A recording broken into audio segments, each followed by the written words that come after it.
Hello guys, my self भविष्य। आज हम डिस्कस करेंगे अपने टॉपिक लाइटनर के बारे में। Lightener, pre lightener, blonde, bleach, इसको अलग अलग नामों से हम इन सैलून टर्म्स में यूज़ करते हैं। इसका बेसिकली हमारा यूज़ क्या होता है और व्हाट इज़ लाइटनर, इसके बारे में सबसे फर्स्ट हम डिस्कस करते हैं। प्री लाइटनर या फिर ब्लॉन्डर क्या होता है, हम इसको यूज़ करते हैं बालों के ऊपर में जहाँ पे हमें अप टू 8 लेवल या 9 लेवल तक की लिफ्टिंग चाहिए होती है। जहाँ पे हमें कलर्ड हेयर मिल जाते हैं वहाँ पे हमें इसको यूज़ करना पड़ता है, या जहाँ पे हमें बहुत ज़्यादा कोटेड हेयर मिल जाते हैं वहाँ पे हमें इसे यूज़ करना पड़ता है। क्योंकि वैसे हेयर के ऊपर में डायरेक्ट कलरिंग टेक्निक पॉसिबल नहीं है, मतलब उनके ऊपर में हम डायरेक्ट कलर ट्यूब को लगा के कलर्स को अचीव नहीं कर सकते हैं। इसलिए हमें लाइटनर का यूज़, प्री लाइटनर का यूज़ करना पड़ता है। प्री लाइटनर, जैसे इसके नाम से पता लग रहा है, प्री लाइटनर इज़ बेसिकली कि ये बालों को पहले लाइट कर देगा, उसके बाद में हम बालों के ऊपर में जो हमें डिज़ायर कलर करना है वो हम डिपॉजिट करते हैं। तो इसके बाद में हम डिस्कस करेंगे how to use pre lightener और रेशो एंड ऑल, कि इनकी रेशोज़ क्या रहती है और इसको यूज़ कैसे करते हैं। प्री लाइटनर को हम बालों के ऊपर में यूज़ कैसे करते हैं, हमें क्या करना होता है, हमें सबसे पहले तो अपने हेयर को वॉश करके एकदम 100% ड्राई करना है। ड्राई करने के बाद में हम इसको मिक्स करते हैं विद डेवलपर्स के साथ में हम इसको मिक्स करते हैं। इसके साथ में जो राइट डेवलपर होता है यूज़ करने के लिए वो होता है 20, 30 एंड 40 वॉल्यूम। 40 वॉल्यूम का हम प्री लाइटनर के साथ में कम यूज़ करते हैं। 40 वॉल्यूम से यस हम बहुत जल्दी से अपने अंडरटोन को अचीव कर सकते हैं। अंडरटोन इस जो हमारे बालों के नीचे वाला कलर होता है जो हमें प्री लाइटनिंग के बाद दिखना शुरू हो जाता है। 40 वॉल्यूम से हम अंडरटोन को बहुत जल्दी अचीव कर सकते हैं, बट इसके लिए बेस्ट वे रहता है कि आप लेस वॉल्यूम के साथ में अपने लाइटनर को स्टार्ट करें, लाइक 20 वॉल्यूम, 30 वॉल्यूम के साथ, जिससे आपका जो बाल है वो कम डैमेज ड्राई होगा और आपको एक अच्छा रिजल्ट जो है वो मिल जाएगा। इसके बाद में जैसे हम इसको राइट डेवलपर चूज़ करते हैं, फॉर एग्जांपल मैंने 20 वॉल्यूम चूज़ किया, उसके बाद में जो बेस्ट रेशो रहती है लाइटनर को मिक्स करने की, प्री लाइटनर को मिक्स करने की, वो रहती है 1:2। बट इसको आप कस्टमाइज़ कर सकते हैं अपने वर्क के अकॉर्डिंग 1:1, 1:2 एंड 1:3। समटाइम्स हमें ग्लोबल प्री लाइटनिंग के अंदर में 1:3 रेशो का यूज़ करना पड़ता है। समटाइम्स हम जो यूज़ करते हैं वो 1:1 का करते हैं और कुछ बार हम 1:2 का भी यूज़ करते हैं।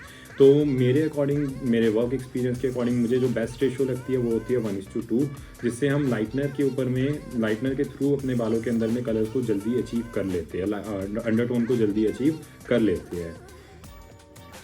हमें कहाँ पे लाइटनर का यूज़ नहीं करना चाहिए, जहाँ पे हमें बहुत ज़्यादा डाई कोटेड हेयर मिलते हैं या बहुत ज़्यादा वीक हेयर मिलते हैं। वीक हेयर एज इन की जिनकी इलास्टिसिटी यानी कि जिनकी जो स्ट्रेंथ है वो कम हो।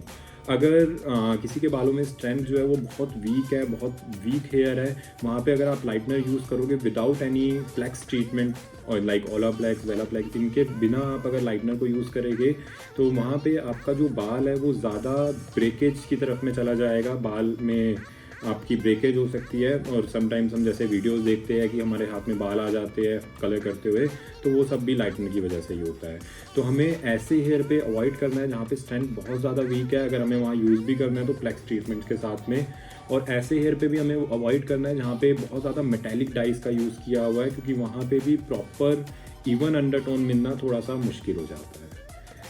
अभी होम रिकमेंडेशन मेरी तरफ से इसके लिए क्या रहेगी, होम रिकमेंडेशन के लिए जब भी आप किसी क्लाइंट के प्री लाइटनर का यूज़ कर रहे हो तो आप उसको colour protect shampoo, colour protect mask and serum ज़रूर सजेस्ट करेंगे, क्योंकि आपकी प्री लाइटनिंग के बाद में डायरेक्ट कलर के कंपैरिजन में केयर ज़्यादा बढ़ जाती है।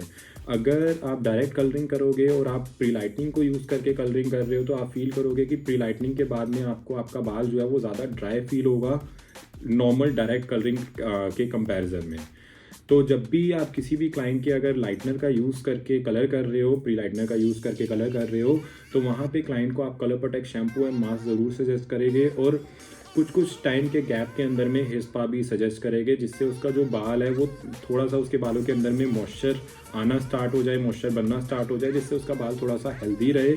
जो भी अगर कलर से ड्राइनेस आई है वो ड्राइनेस कवर होना स्टार्ट हो जाए, क्योंकि colour protect shampoo and mask के अंदर में ये सब फीचर्स होते हैं कि वो ड्राइनेस को रिकवर करते हैं। मतलब आपकी ड्राइनेस, उनके अंदर में मॉइस्चर कंटेंट अच्छा होता है, जिससे आपके जो बाल है वो फ्रिजी और ड्राई जो है नहीं लगते हैं। अब अलग अलग ब्रांड्स के अंदर में प्री लाइटनर्स आते हैं, लाइक शॉशकॉफ, लॉरियल। जैसे हम शॉशकॉफ की बात करें तो शॉशकॉफ के अंदर में हमारे पास में जो प्री लाइटनर यूज़ हम करते हैं, हम गोरा का प्री लाइटनर शॉर्ट्सकॉप के अंदर में यूज़ करते हैं। लॉरियल के अंदर में भी हमारे पास में ब्लॉन्ड स्टूडियो 8, ब्लॉन्ड स्टूडियो 9 ये प्री लाइटनर्स आते हैं।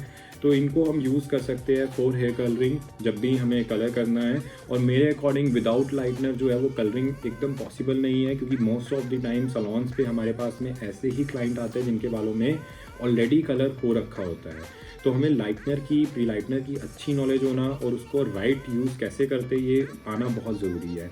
मेरी कुछ प्रैक्टिकल वीडियोस के अंदर में आपको इसका यूज़ देखने को मिल जाएगा, जो कि आप जाके चैनल के ऊपर में देख सकते हैं। इसके अलावा जैसे जैसे आप लाइटनर को यूज़ करते हो, आपको पहले स्ट्रेंथ टेस्ट भी कर लेना है, क्लाइंट की इलास्टिसिटी को टेस्ट कर लेना है। हम स्ट्रैंड टेस्ट भी कर लेते हैं कि हम थोड़ा सा एक स्ट्रैंड के ऊपर में लाइटनर को लगा के देख लेते हैं कि लाइटनर की लिफ्टिंग किस तरह से हो रही है। उससे हमें क्लाइंट की कोटिंग का, टाइमिंग का और उन सब चीज़ों का आइडिया जो है वो लग जाता है बालों के ऊपर में। तो यही आज की हमारी वीडियो के अंदर में था कि लाइटनर क्या होता है। अगर आपको और भी कुछ इसके बारे में नॉलेज लेनी है या कुछ भी डाउट्स है तो आप कमेंट्स कर सकते हैं। Thank you for watching.